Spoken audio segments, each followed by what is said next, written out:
और इसी बीच एक बड़ी खबर आपको बता दें, यूपी में वक्फ की अवैध संपत्तियों पर एक्शन।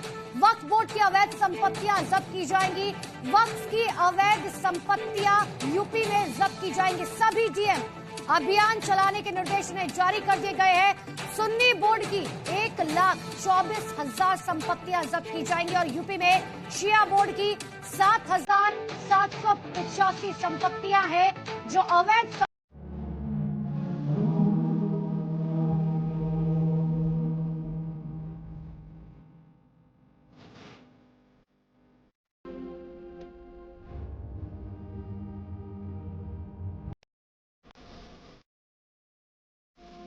जय जय श्री राम। मेरे सभी सनातनी भाइयों को स्वागत है आपका एक और ब्रांड न्यू वीडियो के अंदर, जिधर मैं लेकर आ चुका हूं आपके लिए फिर से बेहतरीन वीडियो क्लिप्स। तो बिना देर करते हुए जल्दी से वीडियो को लाइक कर दो और अभी तक आपने हमारे चैनल को सब्सक्राइब नहीं किया है तो चैनल को सब्सक्राइब करके बेल आइकन को दबा देना और नीचे कमेंट बॉक्स के अंदर जय श्री राम का नारा जरूर लगा देना, क्योंकि इससे एक सकारात्मक ऊर्जा मिलती है।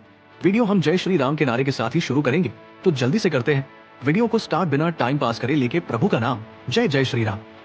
We're going to win with every single facet. We're going to win so much, you may even get tired of winning. And you'll say, please, please, it's too much winning. We can't take it anymore.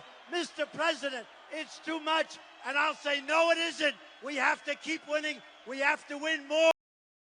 वक्फ संशोधन को 240 सांसदों वाले मोदी ने वास्तविक बना दिया और सड़कों पर आने की धमकी देने वालों को अमित शाह ने कल ट्रेलर दिखा दिया। हालांकि राहुल, सोनिया, ओवैसी, मसूद, इमरान जैसे कई मुसलमान इसके असंवैधानिक होने का भ्रम फैला रहे हैं, जबकि वक्फ जैसा कोई भी शब्द संविधान में है ही नहीं। किसी की समस्या वक्फ बोर्ड में गैर मुस्लिमों के होने से है, पर राम मंदिर ट्रस्ट में तो केवल हिंदू है। ये तुलना नमाज और होली दिवाली जैसी प्रार्थना और त्योहार की तुलना है। राम मंदिर ट्रस्ट की तुलना किसी जामा मस्जिद ट्रस्ट से हो सकती है, वक्फ से नहीं। सारे हिंदू मंदिरों या हिंदू संस्थाओं को संचालित करने के लिए कोई बोर्ड है ही नहीं जहां हिंदू खड़ा होकर कह दे सवै भूमि श्री राम की और वो श्री राम की हो गई। 72 फिरके हैं, जातियां हैं, पर प्रतिनिधित्व तो केवल अशरफों को। संशोधन ने बोहरा से लेकर पसमानदा, आगा खानी और महिलाओं को भी प्रतिनिधित्व दिया है। संशोधन ने यह सुनिश्चित किया है कि मुसलमान केवल अपनी भूमि वक्फ को दे सकता है, बच्चों और बीवी की नहीं। अब हिंदू की भूमि वक्फ बाय यूजर के माध्यम से हथिया कर पुनः उसी हिंदू को लौटाने हेतु कुछ पैसे लेकर उसे ब्लैकमेल करना बंद होगा। संशोधन ने वक्फ को भूमाफिया बनने से रोका है, जो 1913 से 2013 में 18 लाख एकड़ से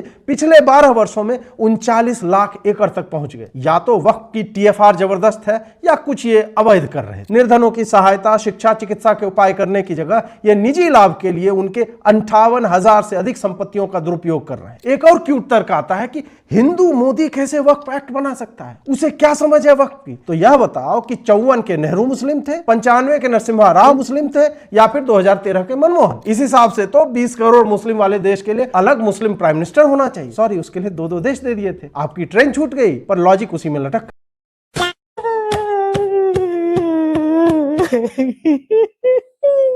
मैं तो लूट गया, बर्बाद हो गया।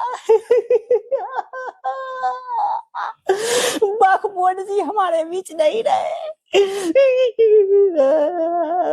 कल तक अच्छा खासा थे, अचानक मोटा भाई आए और वक्फ बोर्ड को खा गए, निकल गए बड़ी जवानी में। वक्फ बोर्ड उठो ना, वक्फ बोर्ड चलो जमीन कब्जा करते हैं। वक्फ बोर्ड अब दिल्ली में, पूरे देश में जमीन कब्जा कौन करेगा? वक्फ बोर्ड जी कुछ बोलो ना, वक्फ बोर्ड जी। मैं तो लूट गई, बर्बाद हो गई। उठो ना वक्फ बोर्ड, चलो दिल्ली का मैं तो सोच रहा था कि पंजाब, पूरे पंजाब तुम्हारे नाम कर दो। उठो, तुम मुझे छोड़ के नहीं जा सकते।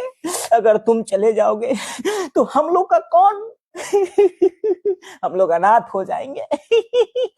वक्फ बोर्ड जी उठो ना, ऐसे छोड़ के तुम मुझे नहीं जा सकते। वक्फ बोर्ड जी उठो।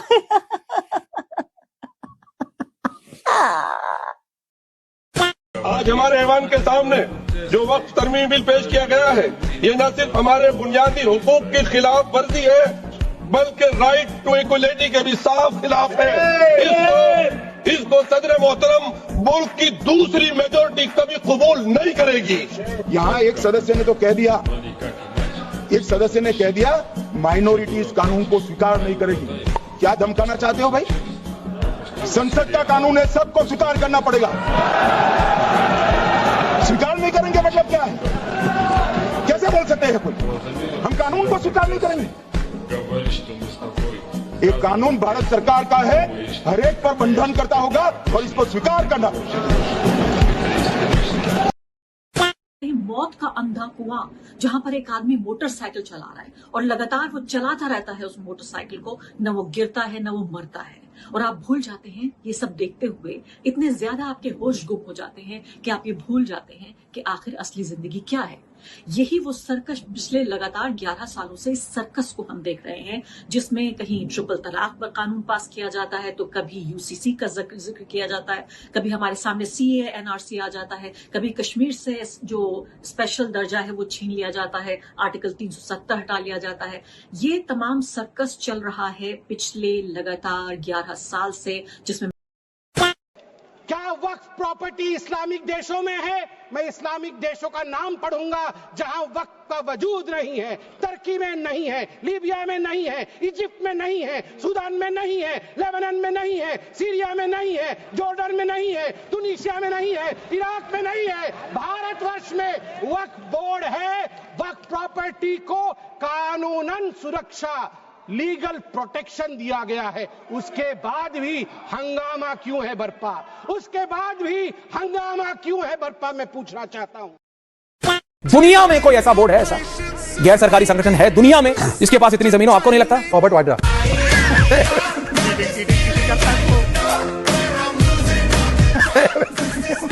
Different level. Robert Vadra. Chief minister आके मेरे बाजू में बैठ के अपॉलॉजी मांगे, ऐसा आदमी मैं हूं। अगर ये बीजेपी के लोग डरा कर मुझे झुकाना चाहते हैं, मैं कभी नहीं झुकूंगा। मैं टूट जाऊंगा लेकिन झुकूंगा नहीं। लेकिन एक सेकंड, मेरे को बनाने वाले यहां बैठे हैं, श्रीमती सोनिया गांधी जी, श्रीमती सोनिया गांधी जी।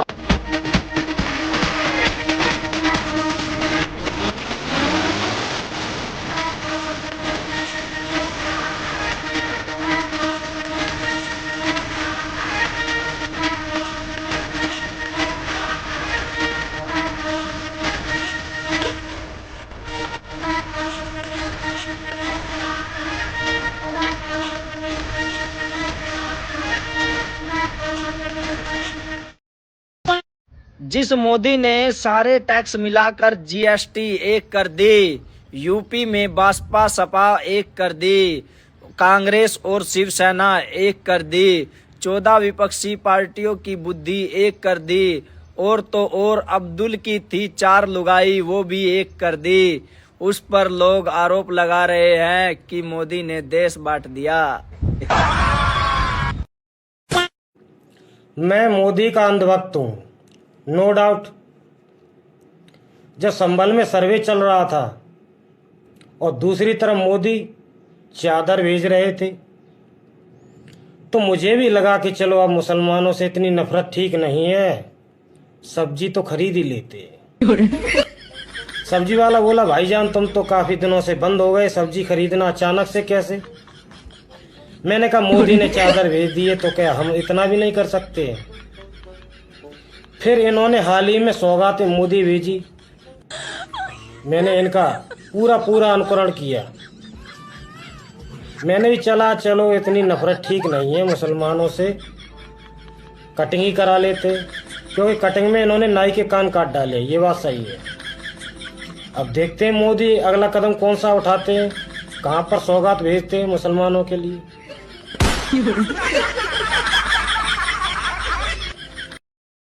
इंटरप्ट करे, बेत द्वारका में कृष्ण जी की जमीन पर वक्फ ने दावा कर दिया। कृष्ण जी पहले आए या कुरान पहले आए? मैं बोलता हूं कि कृष्ण जी पहले आए। अब ये बता दे, यदुवंशियों की पार्टी है, महाकुंभ की जमीन पर वक्फ का दावा है। मैं पूछना चाहता हूं कि महाकुंभ की जमीन पर हो सकता है? 1500 साल पुराना शिव जी का मंदिर, आप और मैं दोनों जानते हैं प्रॉफिट मोहम्मद सल्लल्लाहु अलैहि वसल्लम पर 1400 साल पहले कुरान नाजिल हुई। रुबिका जी, आप तो मुझसे ज्यादा जानती हो कुरान के बारे में। 1500 साल पुरानी जमीन पे कैसे उन्होंने कब्जा कर लिया? इस पे मैं पूछना चाहता हूं, एक स्पेसिफिक जवाब दीजिए कि कृष्ण जी पहले आए या कुरान पाक पहले आए? ओके माटी जी 30 सेकंड्स में, हाँ 30 सेकंड। हम बता रहा हूं, एक केरल के गांव का कोई किस्सा सुनाते हैं, एक द्वारका का आज सुनाया इन्होंने। इस तरह के एक दो अर्जी फर्जी किस्सा सुना के ये सिद्ध करना चाहते हैं कि ये सारे मुसलमान बेईमान हैं, चोर हैं, सारी वक्फ की प्रॉपर्टी विवादास्पद है। यही तो कहना चाह रहे हो आप? वक्फ बोर्ड मुसलमान है भी कह देते हैं। वक्फ बोर्ड मतलब सारा वक्फ बोर्ड सिखों का है? नहीं वक्फ बोर्ड नहीं, वक्फ सिखों का है। वक्फ बोर्ड नहीं, करप्ट हिंदुओं का, जैनियों का, जैनियों का, मुस्लिम। अच्छा, करप्ट हैं। कुछ मुस्लिम करप्ट हैं। क्यों कुछ नहीं होते? इसलिए आप उनमें हिंदुओं को ला रहे हैं। अरे सारे आतंकी मुसलमान थे, ये ऐसा होता है? मुसलमान पे अनुराग भाई को ज्यादा गुस्सा आ रहा, मुसलमान खुश हैं। मुझे लग रहा है ये मुसलमानों के ये ज्यादा बड़े मुसलमान हो गए क्या? एक मिनट रुक जाइए ना, मैं देख रहा हूँ सड़कों पर, कल मैंने देखा सेवइयां खिलाई जा रही है, मिठाइयां बट रही हैं, ईद जैसा जश्न था कल, तो मुसलमान खुश है। नरेटिव ऐसा है जैसे पता नहीं क्या पहाड़ टूट पड़ा है। सुबह खान जी जी अमन, एक कहावत है ना, नया नया मुल्ला अल्लाह ही अल्लाह करता है। अनुराग भाई शायद समाजवादी पार्टी के मुस्लिम अपीजमेंट पॉलिटिक्स के कारण हरा कुर्ता जब से पहनने लगे तो इस्लाम करते हैं। हम क्योंकि इस्लाम मजहब में पैदा हुए हैं, 35 साल मेरी उम्र है, 35 साल से मुसलमान हूँ, तो मुझे छाती पीट पीट के इस्लाम के नारे लगाने की जरूरत नहीं। गजब बेइज्जती है।